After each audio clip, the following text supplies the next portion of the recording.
Have you ever stopped to wonder, who am I, really? It's a question we often set aside in the busyness of life.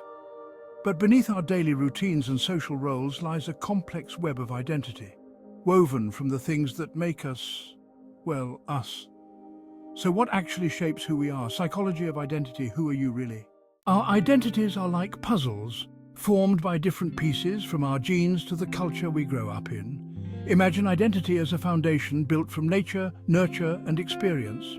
Nature, or our genetics, shapes us. Nurture includes family values and cultural traditions. Personal experiences define and mold us. Identity has layers too. At the core, we have our personal identity, the qualities we see in ourselves. These traits form the self-concept that guides us.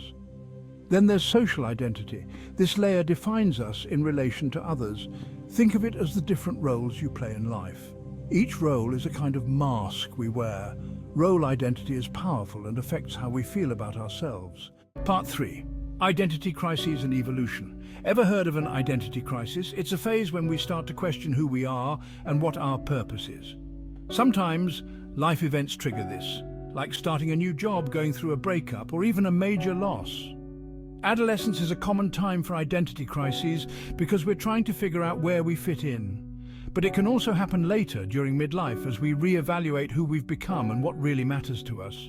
These moments of self-reflection, though challenging, can be powerful times of growth. They remind us that identity isn't fixed. Who we are can, and often does, evolve with time. Part 4. Balancing personal and social identity. One of the biggest balancing acts in life is between personal and social identity. On one hand, we want to be true to ourselves, to hold on to our personal values and beliefs. But we also want to connect and belong, fitting into groups and communities. This balance isn't always easy. Sometimes we have to compromise. Other times, we may find ourselves holding back parts of our identity to fit in. This tension can shape how we see ourselves and influence our sense of authenticity. Conclusion: questioning identity. So who are you, really? Psychologists say that identity is like a work in progress, constantly shaped, adapted and revised over time.